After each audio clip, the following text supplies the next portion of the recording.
안녕하세요. 이재명 정부, 즉 국민주권정부가 들어선 지 일주일 만에 다시 인사드립니다. 새로운 마음으로 다시 시작해보려 합니다. 이재명 대통령이 10일 열린 국무회의에서 국회를 통과했던 3대 특검법인 내란 특검법, 김건희 특검법, 최혜병 특검법 등을 모두 공포했습니다. 주정뱅이가 끊임없이 거부권을 행사하고 100석이 넘는 국힘이 이에 동조하여 지난 3년 동안 가로막혔던 법안들이 줄줄이 통과되는 것이라 묵은 체중이 내려간다고 하겠습니다. 강유정 대통령실 대변인은 이날 브리핑에서 이재명 정부가 1호 법안인 3개 특검법을 심해 의결한 것은 6.3 대선을 통해 확인된 내란 심판, 헌정 질서 회복을 바라는 국민 뜻에 부응하기 위한 조치라고 밝혔습니다. 앞서 더불어민주당은 일주일 전 대선의 의미를 내란 심판으로 규정하여 내란 특검법은 물론 내란 사태의 주요 원인이었던 김건희 특검법과 최혜병 특검법을 최우선 처리 법안으로 지목한 바 있습니다. 해당 법안들을 대선 전에 다시 발의했고 이재명 정부 출범 이틀째인 지난 5일 처리했는데 아주 신속한 움직임입니다. 3대 특검법안 중 최우선으로 꼽히는 내란 특검법의 경우 주정뱅이가 지난해 12월 3일 벌인 행위에 대한 내란 외환 혐의를 진상규명하기 위함입니다. 교섭단체 중 더불어민주당과 의석수가 가장 많은 비교섭단체가 각 1인의 특검 후보자를 이재명 대통령에 추천하고 대통령이 이 중 1인을 특별검사로 임명하도록 합니다.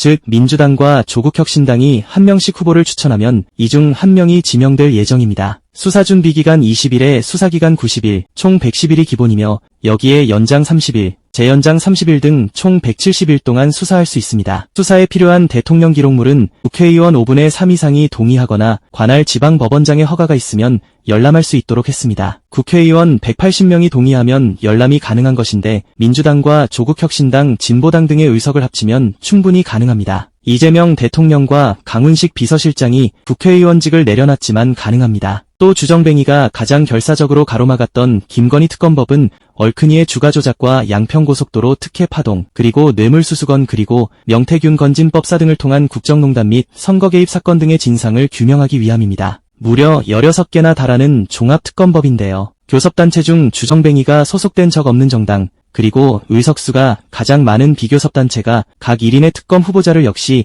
대통령에게 추천하면 그중 한 명을 지명하는 것입니다. 이것도 마찬가지로 민주당과 조국혁신당이 한 명씩 후보를 추천하면 그중 한 명이 특검으로 지명되는 것이죠. 이 역시 내란 특검법과 마찬가지로 최소 110일, 최대 170일 동안 활동이 가능합니다. 김건희 특검법은 이미 무려 4번이나 국회 본회의를 통과했으나 주정뱅이가 3차례, 권한대행이던 최상목이 한 차례씩 거부권을 행사했고 재표결 때마다 국힘 금배지들로 인해 가로막힌 바 있습니다. 주정뱅이가 역시 결사적으로 가로막았던 최혜병 특검법은 지난 2023년 여름 집중호우 당시 수색작전 도중 급류에 휩쓸려 순직한 고 최숙은 상병의 순직 사건의 진상규명을 위함입니다. 해당 사건은 무리한 수색작전을 지시한 것으로 의심되는 전 해병대 1사단장 임성근을 보호하기 위해 온갖 외압이 가해진 것으로 지목된 사건입니다. 이것 역시 마찬가지로 민주당과 조국혁신당이 한 명씩 특검 후보를 추천하면 그중 한 명을 이재명 대통령이 지명합니다. 수사준비기간 20일, 수사기간 60일을 기본으로 하며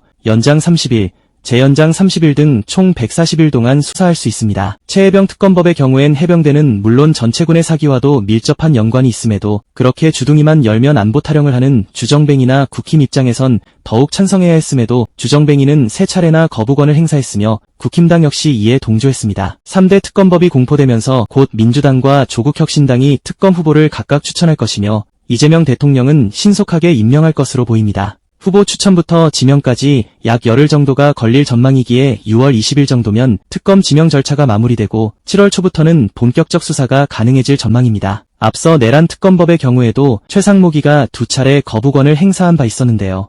이번에 통과된 내란 특검법은 이전에는 제외됐던 외환 혐의까지 포괄하며 수사 대상이 기존 6개에서 11개로 확대됐습니다. 앞서 민주당은 재표결 통과 요건인 200석을 채우기 위해 북한을 자극해 충돌을 고의적으로 유도한 것이 아니냐는 외환 혐의를 수사 대상에서 제외하여 국힘 금배지들에게 협조를 요청했으나 이것이 가로막혔던 바 있습니다. 그러나 이재명 정부가 들어서면서 확정된 내란 특검법은 강도가 훨씬 강력해진 셈입니다. 이는 김건희 특검법의 경우에도 마찬가지입니다. 초기 특검법엔 오래전부터 제기돼왔던 도이치모터스 주가 조작이 가장 많이 오르내리던 것인데 이후엔 디올백 수수나 양평고속도로 특혜 사건 등이 추가됐고 명태균 관련 공천 개입과 창원산단 선정 개입 그리고 건진법사의 인사 개입 파동까지 줄줄이 추가된 것입니다. 명태균 특검법 별도로 있었는데 그것 역시 최상목이가 한 번 거부한 적이 있죠. 즉 주정뱅이와 최상목이가 총 10번이나 거부권을 행사한 법안들이 그들과 국힘 입장에선 더 큰 부메랑이 되어 돌아온 꼴입니다. 게다가 이재명 정부가 시작하자마자 특검이 실시되는 만큼 특검 역시 원활하게 추진될 수밖에 없을 것입니다. 매도 먼저 맞는 것이 나았을 텐데 저렇게까지 버텼던 것은 사법부가 이재명을 제거해주기만을 애타게 기다렸던 것인가요?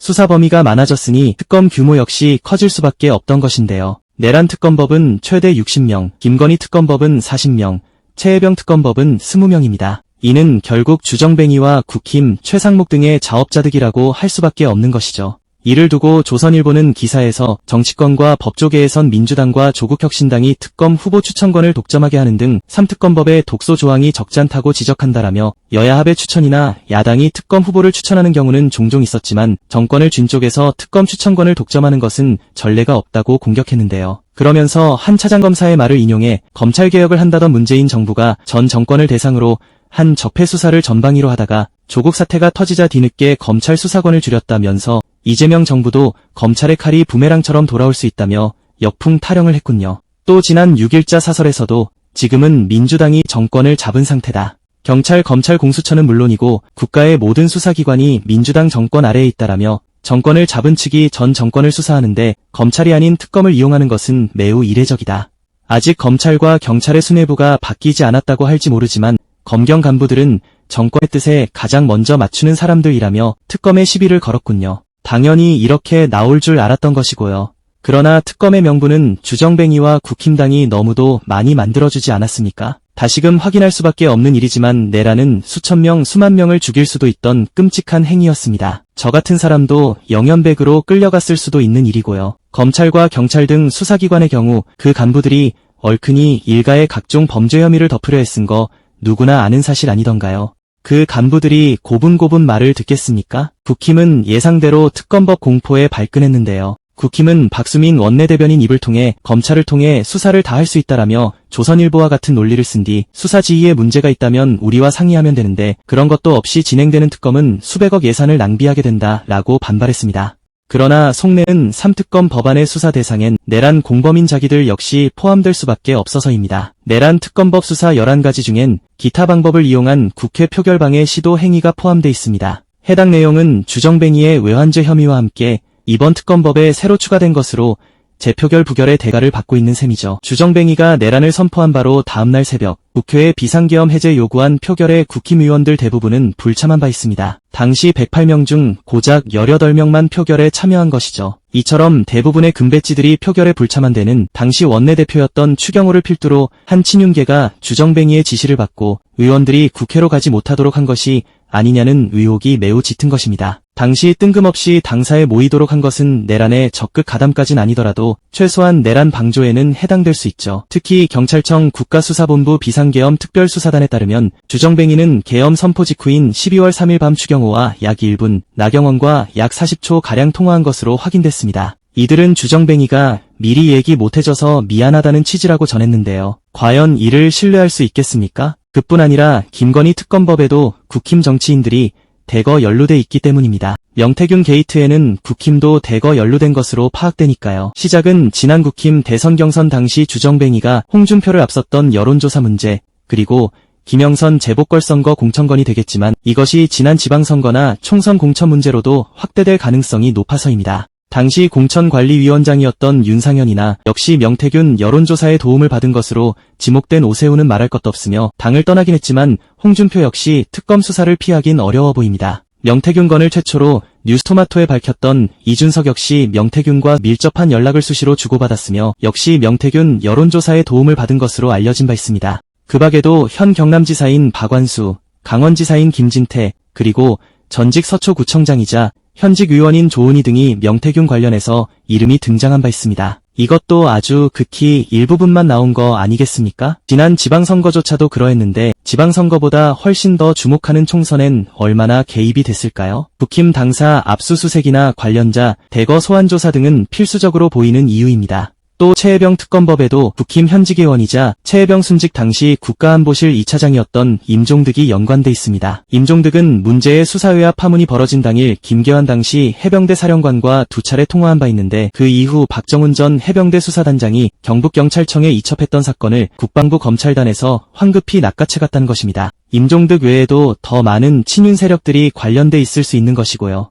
이로 인해 당의 핵심들이 줄줄이 소환되고 포토라인에 설 것은 충분히 예상할 수 있는 시나리오입니다. 또 정부 초기에 진행되는 특검인 만큼 강도 높게 수사하라는 여론 역시 뒷받침될 수밖에 없을 것이고요. 나아가 이재명 정부가 주정뱅이 정부가 정반대되는 모습을 계속 보여준다면 그런 여론 역시 높아질 수밖에 없는 것입니다. 여기서 주목해야 할 부분은 국힘에서 위법적 행위가 심각한 수준으로 확인된다면 정당 해산 심판 청구 여론까지 높아질 수 있다는 겁니다. 과거 통합진보당은 내란을 실제로 한 것도 아닌 내란 선동이라는 이유로 강제 해산해 소속 의원들 전부 금배지가 박탈되지 않았습니까? 게다가 정당 해산의 빌미가 됐던 그 이석기 등이 나눈 그 문제의 대화 내용도 국정원 등으로부터 조작된 녹취라는 의혹이 매우 짙었고 이를 100% 사실로 인정하더라도 그저 현실성이라곤 전혀 없는 망상에 불과한 거 아니었습니까? 그러나 계엄해제 표결에 불참하고 내란 특검법을 필사적으로 방해한 행위를 한 것은 분명 내란에 동조한 행위 아니겠습니까? 또한 내란을 여전히 옹호하는 자들이 훨씬 많은 것도 사실 아닙니까?